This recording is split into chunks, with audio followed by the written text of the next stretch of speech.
नमस्कार, मी लतिका. आज मी तुम्हाला मुलांच्या टिफिनसाठी किंवा नाश्त्यासाठी मस्त अशी रेसिपी बनवून दाखवणार आहे. त्यासाठी बघा हे सगळं साहित्य मी कमीत कमी 4 तास भिजत घातलं होतं.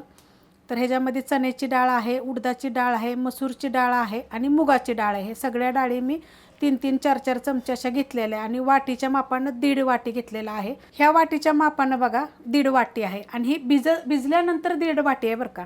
नाहीतर तुम्ही म्हणाल की भिजत घालायच्या अगोदर.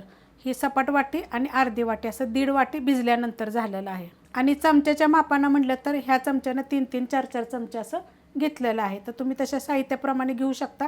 एकसारख्या जरी सगळ्या डाळी घेतल्या ह्या चमच्याच्या मापानं तरी पण चालेल. मिक्सरचं भांडं घेतलेलं आहे, त्याच्यामध्ये आता हे आपण काढून घेऊया. डाळ बघा मी पूर्ण काढून घेतलेली आहे. त्याच्यामध्ये टाकायचं छोटा अर्धा चमचा जिरं, 3 हिरव्या मिरच्या, अर्धा इंचाला थोडंसं कमी असं आलं, 4 पाकळ्या लसणाच्या. त्याच्यामध्ये टाकणार आहे ही छोट्या आकाराची वाटी रवा. आता ही जर चमच्याच्या मापानं जर सांगितलं तर 2 चमचे. 3 चमचे टाकायचे आपल्याला दही. आंबट नाही आहे, फ्रेश दही आहे. थोडासा टाकणार आहे ह्याच्यामध्ये मी कढीपत्ता. तो जर तुम्हाला नसेल आवडत नाही टाकला तरी पण चालू शकतं. मेन साहित्य टाकायचे आपल्याला ह्याच्यामध्ये पालक बघा मी स्वच्छ धुवून घेतलेलं आहे आणि थोडीशी ह्याची देठं अशी घेतलेली आहे. ती पूर्ण जरी काढली तरी चालेल. आता ह्याची काय करणार आहे मी पहिली छोटे छोटे असे तुकडे करून ह्याच्यामध्ये टाकून घेणार आहे. पालक टाकून घेतलेला आहे बघा. आता एकदम मिक्सरला मी फिरवून घेते. मस्त बघा एकदम बारीक झालेला आहे. आता मी ह्याच्यामध्ये काढून घेते बघा. ह्या पद्धतीत बघा झालेलं आहे. काढून घेतलेलं आहे बघा. त्यात टाकायचं आपल्याला चवीप्रमाणे मीठ आणि ज्या मिक्सरच्या भांड्यामध्ये आपण बारीक केलं होतं ना त्याच्यामध्ये मी पाणी घेतलेलं आहे. ते पाणी ह्याच्यामध्ये थोडं थोडं मिक्स करायचं, एकदम मिक्स करू नका. आणि हे हलवून घेऊया. पाणी टाकून बघा मिक्स करून घेतलेलं आहे. अशा पद्धतीत झालेलं आहे बघा. एवढं पातळ आपल्याला पाहिजे. पॅन ठेवलं आहे बघा गरम करायला. त्याच्यामध्ये आपण थोडंसं तेल टाकून घेऊया आणि पुसून घ्यायचं तेल लगेच. आणि कडक गरम पाहिजे बरं का. अशा पद्धतीत घ्यायचं पुसून लगेच. त्याच्यामध्ये आपल्याला लगेच टाकून घ्यायचे.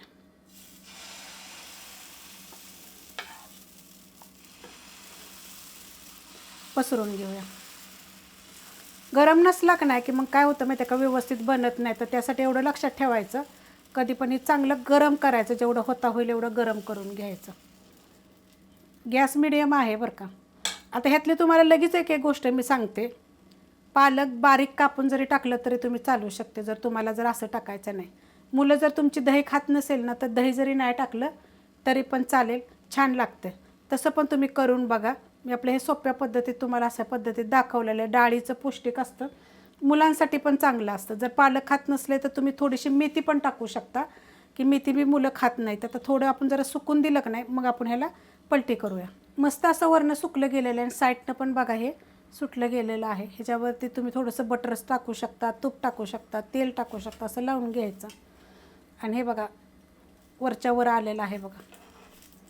पलटी करून घेऊया. किती छान झालेत बघा. मऊसूद राहतात एकदम. तुम्ही संध्याकाळपर्यंत ठेवली तरी चालेल. फक्त आता हे सांगितलं नाही पालक तुम्ही बारीक कापून जर ह्याच्यामध्ये टाकून जरी बनवले तरी चालतील. एकदम पातळ पण होतात, मस्त होतात. आणि ह्यातली एखादी गोष्ट तुम्हाला जी नाही आवडत तर तुम्ही ते स्किप बी करू शकता. मस्त असे होतात. चांगले भाजून घ्यायचे व्यवस्थित एकदम.